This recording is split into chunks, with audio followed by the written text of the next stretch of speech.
facts you might not know. From the biggest flops to the greatest hits, this is Trash Can Tidbits. Hello everybody, I'm your host for Trash Can Tidbits, Beaton, your friendly neighborhood raccoon with a talk show, as my theme song suggests. Thanks for tuning into the show this week. Now last week I asked the question, what was the name of Yzma's deleted song? The answer is, Snuff Out the Light. Having a recent listen to it, I really would have loved it if it was kept in, because it would have showcased Eartha Kitt's singing talents that were so present in her earlier career. Oh well, at least that recent Disneyland Paris show got to resurrect it.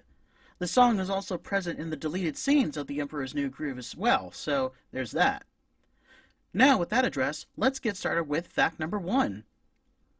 Did you know that 2 co-stars of the Broadway musical The Color Purple have separately played the Queen of Soul, Aretha Franklin? Cynthia Erivo, who played the lead role of Celie in The Color Purple, played Franklin in the National Geographic TV miniseries Genius. Jennifer Hudson, who played Shug Avery in The Color Purple, was personally chosen by Aretha Franklin herself to play her in the upcoming biopic Respect.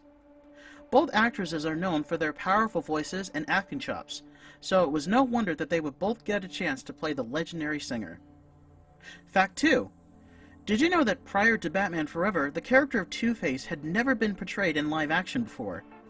It is true that Two-Face's alter ego, Harvey Dent, was seen in Tim Burton's Batman with Billy D. Williams playing him.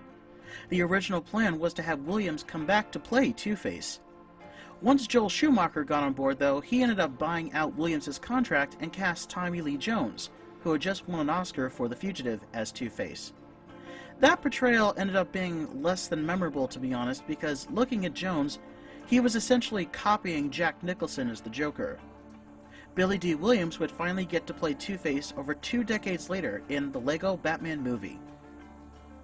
Fact 3 comes from my friend Beastly Drohan. Did you know that Angela Lansbury sang Beauty and the Beast in one take? Lansbury had never sung a ballad before in her long career, and she was worried that she wouldn't be able to provide the right kind of emotion for a song so integral to the plot. She suggested another character would be better suited for it, but songwriters Alan Menken and Howard Ashman insisted that she make at least one recording in case nothing else worked. The day she flew to New York to record the song, however, her plane had to make an emergency landing due to a bomb threat. Despite being shaken, ever the professional, Lansbury managed to get to the studio in time and sing the song. I can't imagine anybody else singing it. It still brings the chills after all these years. Fact 4. Did you know that out of all the animated movies directed by Don Bluth, he only directed the sequel to only one of those films? And I'm not talking about all those direct-to-video Land Before Time sequels or the god-awful Secret of NIMH 2. I'm talking about Bartok the Magnificent, the sequel/prequel/whatever to Anastasia. Apparently, Anastasia was successful enough to have a follow-up, and that was the only sequel that Don Bluth himself actually worked on, and you can definitely see his style all over the place. Interestingly enough, the film features not only the voice of Hank Azaria reprising his role as Bartok, but also Anastasia cast members Kelsey Grammer and Andrea Martin playing different characters. Fact 5. Did you know that former Bond girl Olga Kurylenko has starred with 2 actors who have played James Bond? Kurylenko is famous for playing the mysterious Bond girl Camille Montero in Quantum of Solace, a mysterious young woman who teams up with Daniel Craig's Bond to get revenge on the evil Bolivian general who killed her family when she was a girl. Kurylenko also starred alongside Pierce Brosnan in the spy thriller The November Man as Alice, a young woman who also finds herself on the run with Brosnan's secret agent character. Fact 6.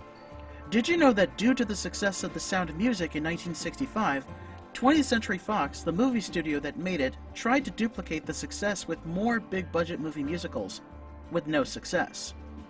One of these movies from Fox, which has since become a bit of a cult classic, was Star, a biopic of London and Broadway actress Gertrude Lawrence, who was in fact played in the film by Julie Andrews, the star of The Sound of Music. Interestingly enough, another Fox movie that was made was a big-budget musical called Dr. Dolittle, which starred Andrews' My Fair Lady co-star, Sir Rex Harrison. That movie had no shortage of problems and was a big-time flop, effectively ending Harrison's movie career. But again, it became another cult classic. Truly, Fox wouldn't be able to recover its profits until a successful theatrical re-release of The Sound of Music in 1970.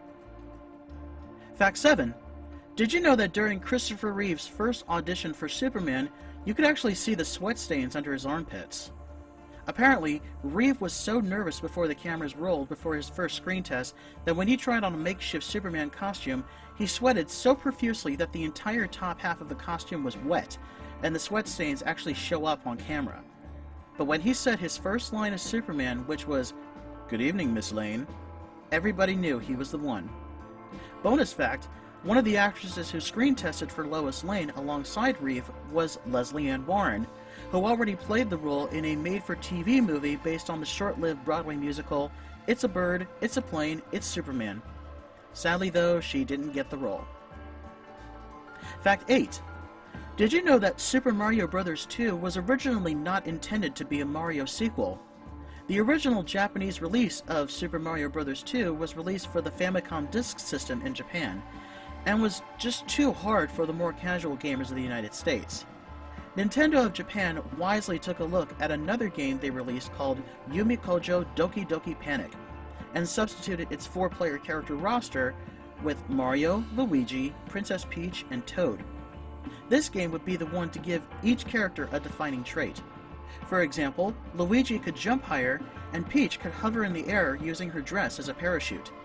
This character roster would be used again years later for the game Super Mario 3D World for the Wii U and Switch. Fact 9. Did you know that the character of Governor Elaine Marley from The Secret of Monkey Island was named after a character in a Dustin Hoffman movie? In the movie The Graduate, there's a scene towards the end where Hoffman's character Benjamin bangs on the window of the church where his love interest Elaine is getting married, shouting, "Elaine! Elaine!" Originally, the character in Monkey Island was just going to be called The Governor, but writer Dave Grossman wanted to insert a joke where Guybrush Threepwood shouts out, "Elaine!" as a reference to The Graduate. The game's director, Ron Gilbert, really liked it, and hence, the Governor was named Elaine Marley, who later marries Guybrush in the game's sequels. Fact 10. Did you know that the theme music heard in the Universal Pictures logo in the 90s and the new version in the early 2000s was scored by 2 Oscar-winning composers?